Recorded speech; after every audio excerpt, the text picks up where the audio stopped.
Hinog na sila.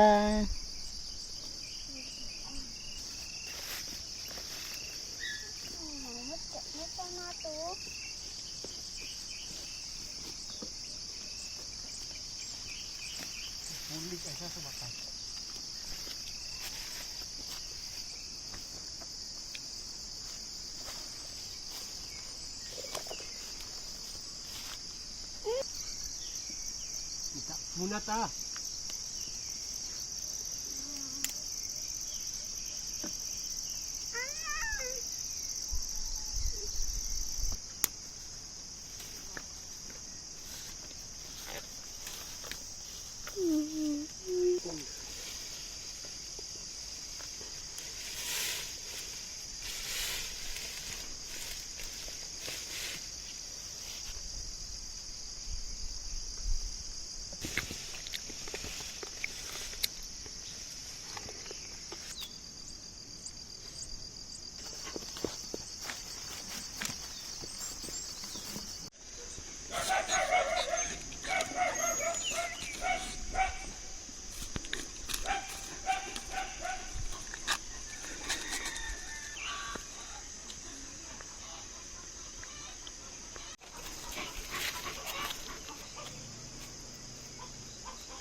Kyle!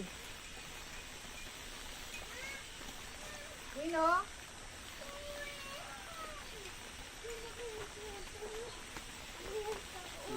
Ay, cinta.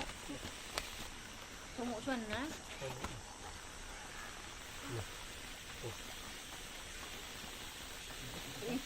Mas uot ng shoes na.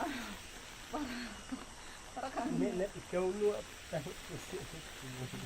Uy, ka na. Ano? Balik saan? Saan? Put.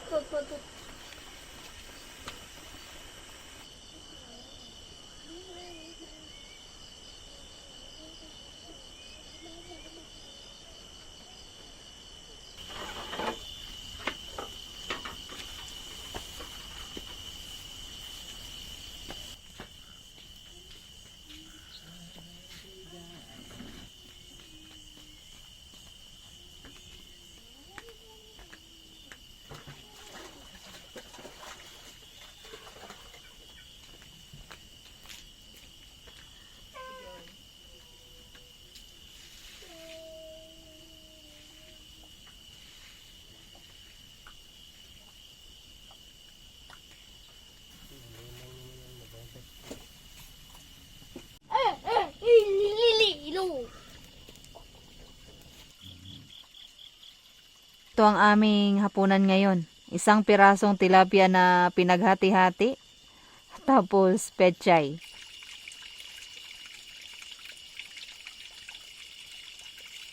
Dito lamang kami kakain ngayon sa labas kasi ang ganda ng panahon. May buwan. Maliwanag yung paligid. Medyo maliwanag pala.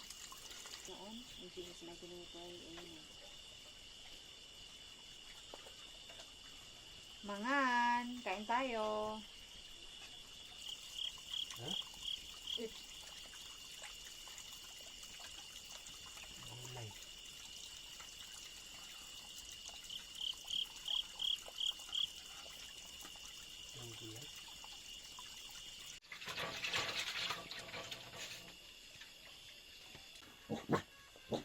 Coba. Brownie.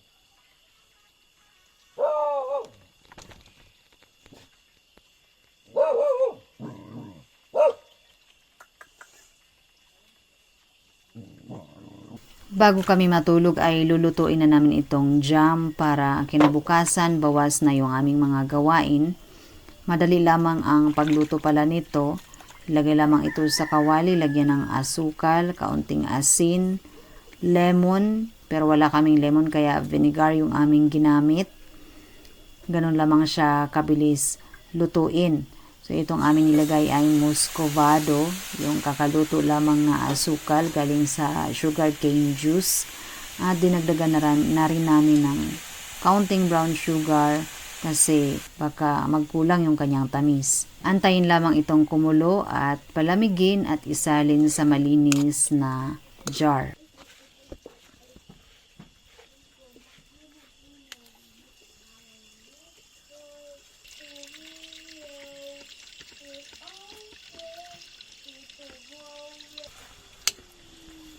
Kulang pa yata ang asukal, no? Sobra pa yata nga eh.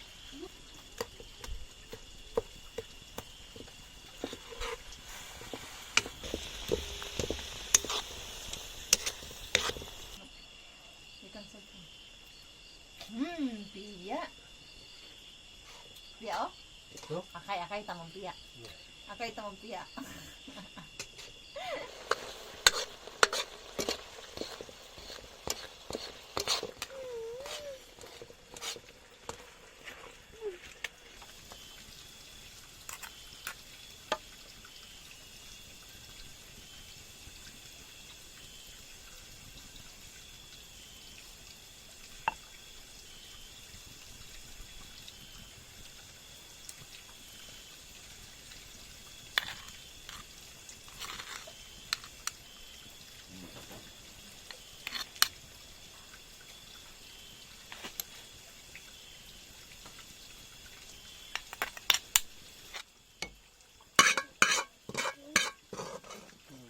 Nasta kasi kon inti.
Balat.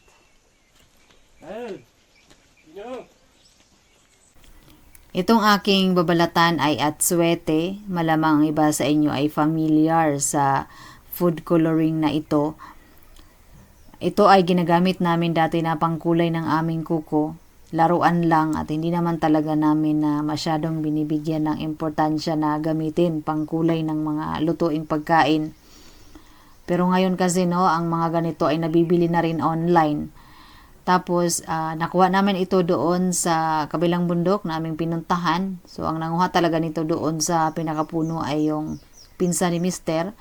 Kaso lamang yung kanyang kinuha ay hindi hinog. Ang akala niya kasi mas okay itong green pa.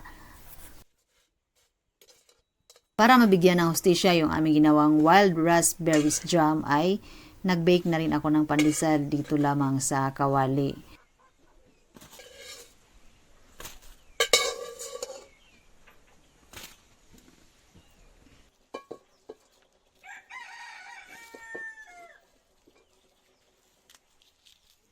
Dalawang paraan ang napanood namin kung paano i-extract ang kulay nito.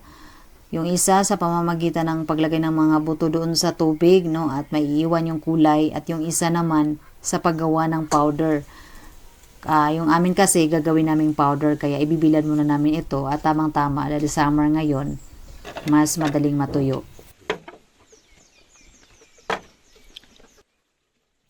Masarap yung aming ginawang raspberries jam, kaso lamang nung niluto na, yung mga buto niya parang lumobo sila ng kaunti. Iba sa yung pinitas mo ng fresh yung berries and then kinain mo, parang maliliit lang yung mga buto. Pero nung siya ay naluto ay medyo lumobo ng kaunti.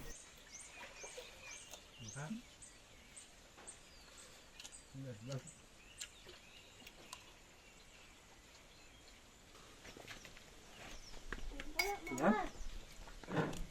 Nalubat cellphone no? Kaya ito yan?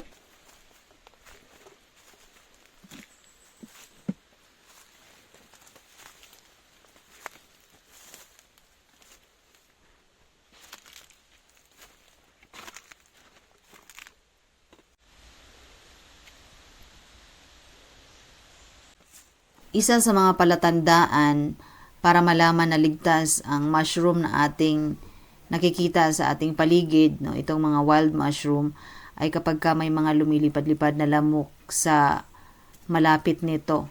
So katulad nitong kanyang nakita, may mga lamok. Pero minsan daw nangyari sa kanila na may mushroom silang nakuha noon, hindi nila alam na poisonous pala yun. Walang mga lumilipad-lipad na lamok. After nilang kinain ay sumuka sila ng sumuka.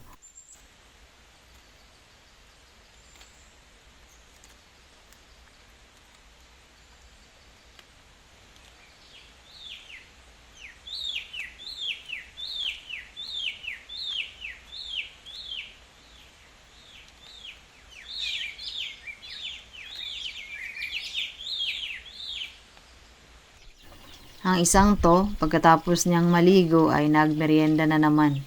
Kasi masarap daw yung jam.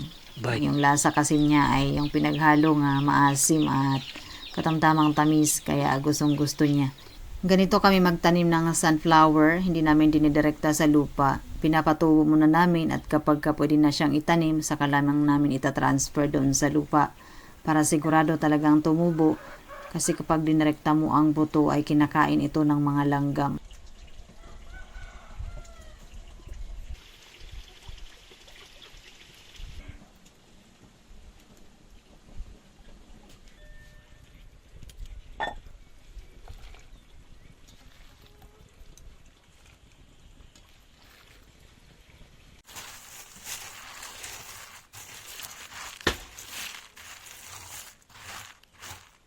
Ang isa sa mga ginagawa namin sa seeds bago namin ito itanim, lalo na pag kakaunti lang yung aming seeds, lalo na kapag pipino or di kaya pakwan, hindi namin ito dinidirektang itanim sa lupa.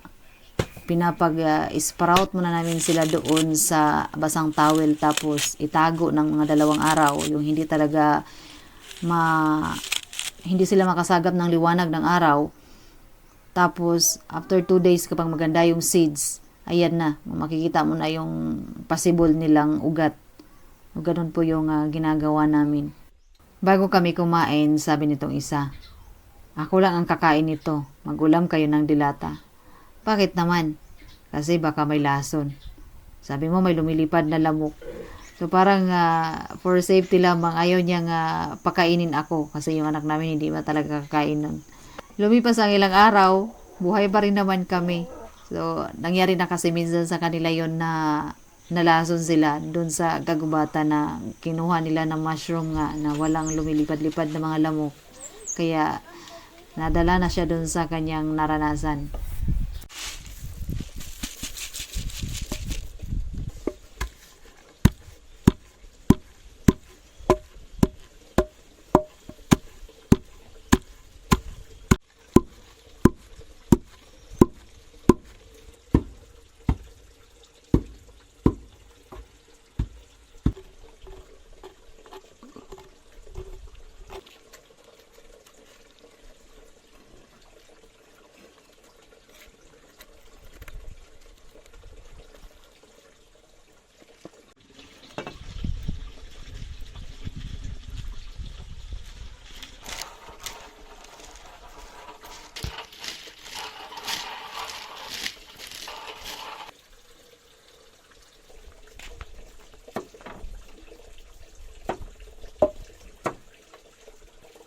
Suwete! Suwete na tayo, ano? Swerte. Naku, kung matapon to. Kung matapon to. Dilipat na ba?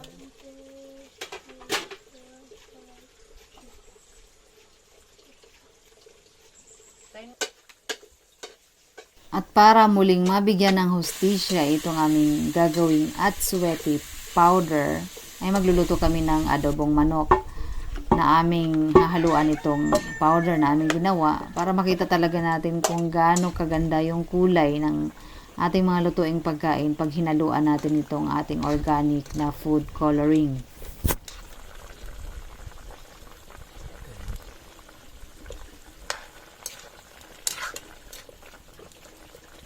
Hindi ito yung pangkaraniwang adobo na patatas at carrots yung gulay na halo. Wala naman kami dito nun, kaya repolyo at sayote na lang.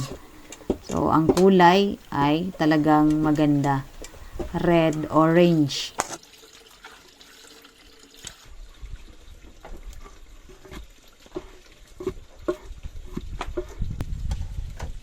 Sinaga ko tong durugin hanggang sa ma-powder lahat. Kasi ayaw kong magluto. Kaya inagaw ko yung pambayo.